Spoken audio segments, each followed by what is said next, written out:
take out their bulletin. Did everybody get one? If you flip it to the back side, there may or may not be a star in the upper right-hand corner. Did someone get one that has a star? 1, 2 people? Perfect. Well, at the end of the service, you two winners, the signs that are up in the back, you get to take one home with you. So, the signs in the back that says, love one another, John chapter 13, verse 34. That's going to be one of our main verses to focus on today. So I wanted to have something for someone to take home to kind of just remember that we need to be loving each other. I'm going to start off with a story. And it's a story about a 22-year-old boy. In the supermarket, Curtis was the stock boy. And he was busily working when a new voice came over the intercom saying, carry out at checkout, register 4, please. And Curtis was almost finished with what he had to do, and he wanted to get some fresh air, so he decided to answer that call. And as he approached the checkout, he caught a smile, and he caught a beautiful girl at the next checkout register. And she was an older woman, probably around 26 years old. So like I said, he was 22, and it was like love at first sight. And later that day, his shift was over, and he really wanted to know what her name was without being kind of, hey, what's your name, you know, not without being weird. So he waited in the break room for her to clock out. It's kind of weird, but I guess it's a way to get it done. So she comes in at the end of her shift, clocked out. He saw that her name was Brenda, and he walked out to only see her starting to walk down the road. So the next day, he waited outside as she left the supermarket and offered her a ride home. And he looked harmless enough, so she accepted. When he dropped her off, he said if he could see her again outside of work. Simply, she said, it's not possible. And he continued to press. He must have really liked this girl because he was consistent and persistent. So he pressed, and she explained that she had 2 children and that she couldn't afford a babysitter. Well, Curtis, he said, I'll pay for the babysitter. Let's go out. Reluctantly, she accepted the offer, and they set up a date for the following Saturday. So that Saturday night had arrived, the big night Curtis has been waiting for, and he arrived at the door, and she said, I'm sorry, the babysitter canceled, I can't go. To simply, Curtis said, you know, let's just take the kids with us. And she's like, no, we cannot do that. She tried to explain it, and it wasn't an option for Curtis. So finally Brenda brought him inside to meet the children, and she had an older daughter who Curtis thought was just as cute as a bug, and then Brenda brought out her son, who was in a wheelchair, and he was born a paraplegic with Down syndrome. So Curtis asked Brenda, I still don't understand. Why can't we take the kids out? Let's have a great night. And Brenda was like, whoa. You know, a lot of people don't, once I introduce my children, a lot of people don't want to stick around. Just like my last husband and the father of the children. They didn't want to stick around. So that evening, Curtis and Brenda loaded up the children in the car, took them to movies and to dinner, and when her son needed to go to the bathroom, Curtis picked him up, took him in there, brought him back out. He enjoyed the evening, and the kids just absolutely adored Curtis. And then later that evening, Brenda knew that Curtis is the man that I want to marry. I can see it. I want to marry this man that adores my children so much that he's willing to do whatever he can for them. So a year later they married, and Curtis adopted both of the children, and then they added 2 more kids to their family. So you may ask, what happened to the stock boy and the checkout girl? Well, Mr. and Mrs. Kurt Warner, they now live in St. Louis. If you don't know who that is, Kurt Warner was a very successful NFL quarterback for the St. Louis Rams. He was selected most valuable player one year and even won the Super Bowl. So we see an example of love through a high-profile person. You know, a lot of the times when we look at these celebrities or famous people, we don't necessarily see them as the loving type. We see them as, I'm going to do what's best for me, right? So, when I ran across this story, it was like, whoa, I really liked Kurt, but now I really, really like Kurt, you know? And it was just an awesome example of how someone could love someone else and their children. So, speaking on love, I'd like us to turn, like I said, to John chapter 13, verse 34.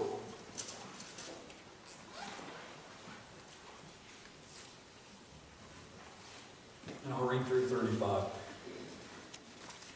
But before I do that, I want you to know that leading up to all of this, Jesus is teaching the disciples.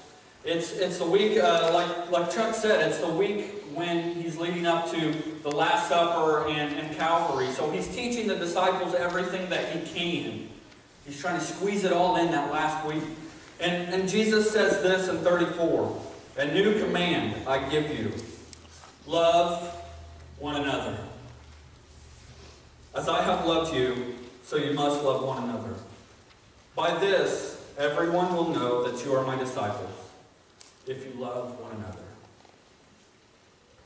And he's continually teaching the disciples. And if we flip over to chapter 15, just a chapter and a half later, Jesus is telling the disciples in verses 9 through 17. I'm going to read that as well. "As the Father has loved me, so have I loved you. Now remain in my love. If you have kept my commands, you will remain in my love, just as I have kept my Father's commands and remain in his love. I have told you this so that my joy may be in you and that your joy may be complete. My command is this: love each other as I have loved you." To me, he just told them this, right? He literally just told his disciples, love one another. But it seems that it's important. And he says, love each other as I have loved you. Greater love has no one than this, to lay down one's life for one's friends. You are my friends, if you do what I command. I no longer call you servants, because a servant does not know his master's business. Instead, I have called you friends. For everything that I've learned from my Father I have made known to you. You did not choose me, but I chose you and appointed you, so that you might go and bear fruit, fruit that will last, and so that whatever you ask in my name, the Father will give you. This is my command: love each other. It must be important if he says it 3 times within a chapter and a half. Love each other. So, preparing for this, I stumbled upon many and many little excerpts and what to say and what not to say about love. And, you know, it's simple. Christ is the greatest example that we could ever look at, right? And we are to look at him and say, I want to be just like that. I want to love just like that. I want to care about people just like that. So I want to kind of go through, and how many of you have a study Bible? A few of us? Okay. I recommend getting one, because once you read the passage, some of us still may get confused with what it really is trying to say, and they have a lot of notations down at the bottom that are just wonderful to look up and get a better understanding of what it is. And in verse 11, it says, I have told you this so that my joy may be in you and that your joy may be complete. And the notation says, you know, when things are going well, we're extremely excited and we're ecstatic, right? But when things start to fall down and we're starting to sink, we start to get into that depressive mode. We start to push people away, and we kind of want to just be alone. And, you know, when things are going bad, I don't want to be with anybody. But in my joy be in you, so that your joy may be complete. Regardless of what we are going through in life, Chuck had a devotion last 2 Wednesdays ago, and it said this: scatter joy. And when we're going through, you know, the lowest of our lows, scatter joy. When we're high up on that mountain, scatter joy. It doesn't matter what we're going through, we still need to scatter joy throughout. And I know it may be tough. It has to be tough, you know, going through, you know, one of the worst parts of your life, and man, how am I going to literally scatter joy throughout this community? How am I going to scatter joy throughout this world if I can't be happy? But if we have the joy of Jesus Christ, we can scatter joy through every moment. And verses 12 and 13, my command is this: love each other as I have loved you, my friends. Love each other as I have loved you. Greater love than no one than this, to lay down their life for one's friends. See, we are to love each other. Jesus loved us, and He gave us the best thing that He can do, and that's eternity with Him. He died on the cross for us so that we don't have to worry about tomorrow. And you see, it doesn't necessarily matter, it doesn't have to be that sacrificial love of actually dying for another person. We can do things such as listening. Yes, husbands, I mean, I get in trouble for that a lot. Listen to me. You know, we can listen to people to show their love. We can help other people to show them love. We can encourage them, and we can give to them. You know, our main goal is to go out and make disciples, right? So, therefore, we want people to come in the doors to show them God's love. But if someone walks into this room that just got out of an abusive relationship, and during the meet and greet time, we're busy connecting to our best friend or our friend over here, and that person that walked in the door is just looking for someone to love them. Or that person that's dealing with addiction, they're walking in this door to feel that, you know what, I am loved. But yet we kind of skimmy through and shake the hands of the people we know. We have to make sure we are loving each other. There's this letter that a little girl wrote, and she said, "Dear God, I bet it's very hard for you to love everybody in the whole world. My family only has 4 people in it, and I can't even do that." Marie. See, sometimes it's hard to love, but we are supposed to look at the example and love others. I want to share with you a little bit about my life. A lot of you already may know me and the situations that I've went through, but for some of you that don't, I want to fill you in. As a 15-year-old boy, I was a sophomore in high school and just kind of loving life. I played football, basketball, and I ran track, so I was very involved doing a bunch of other things, and growing up, it's just what I did. So those were the things that I enjoyed doing. But come May, when I was a sophomore, so what was that, 2008? 2008, my mom was diagnosed with lung cancer, and she lost that battle to lung cancer in May. So As a 15-year-old, losing your mother is pretty tough. Really tough. Especially when she's the one that you went to just to say, hey, Mom, I saw this girl and I think I like her, you know. Or just to the fact, Mom, I had a hard time at school. I don't understand this stuff. Can you help me out, please? She was the one that I went to. She was my rock. She taught me how to love others. So, without having her there, the rest of the family, we kind of just coasted. We didn't know what to do. But I'm telling you what, this church, the people in this church showed their love by supplying us meals upon meals upon meals. As someone that's going through that process, you don't necessarily think about, oh, what am I going to eat next? What can I cook today? No, you just go. And so, for those people that made those meals for me, thank you. For those people that made those meals for my family, thank you. We appreciated it. It showed how much you loved me. Even I was a member here for less than a year. And it showed how much you guys loved me. So, going on, you know, coasting through those months after my mom passed away, I got a phone call. I was playing football out in the yard with a few friends. I got a phone call that said, hey, Shane, Dad fell at work and he's bleeding. They're taking him to Louisville Hospital. We probably ought to go.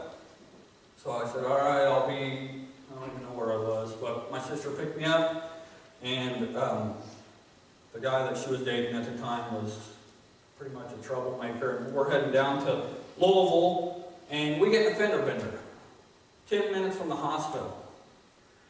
Dad's in the hospital, and we can't even get there because we are waiting on the police. Downtown Louisville, it takes a while. And this guy had a warrant out for his arrest, so he's trying to make out all kinds of these stories of what we need to say to the police. I don't even need to worry about that, right? I want to get to my dad. So, 30 minutes, 40 minutes go by, we finally get things figured out, and we go into the hospital, and there's Dad hooked up to all kinds of machines, and they said that he had a brain aneurysm. And 3 days, Dad was in the hospital. Terrible 3 days. But again, this church wrapped their arms around me, showed me love by, hey Shane, I'll take you wherever you need to go. Call him up, 3 o'clock, I need to go to the hospital right now, in the morning. That's what Steve did. He didn't even blink an eye. He picked up, came down, and we went down to the hospital.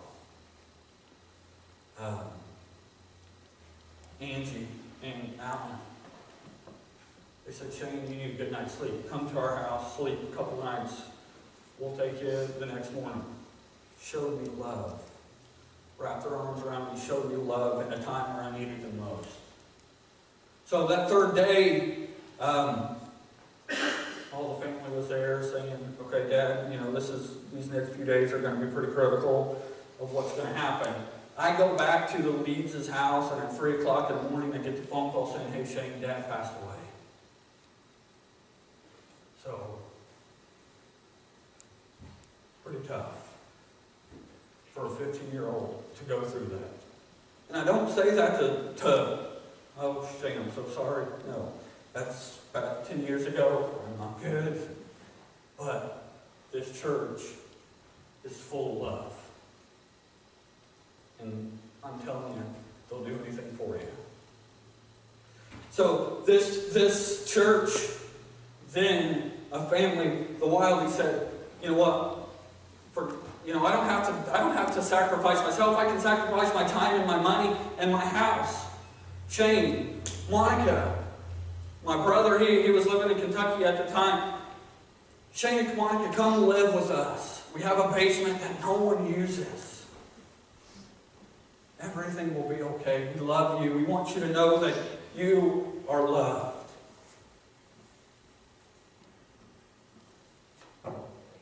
Again, I tell you this because we as a church need to show other people love. You never know what someone's dealing with walking through these doors.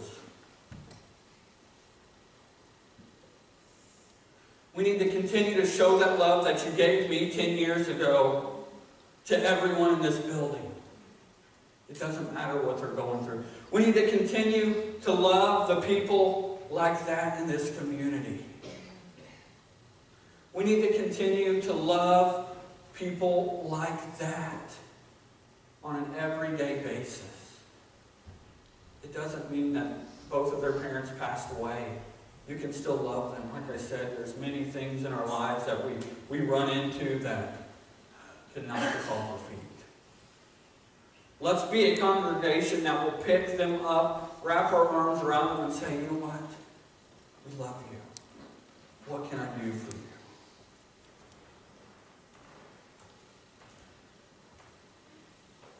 And on verse 15 here, it says, I no longer call you servants, because a servant doesn't know his master's business. Instead, I have called you friends.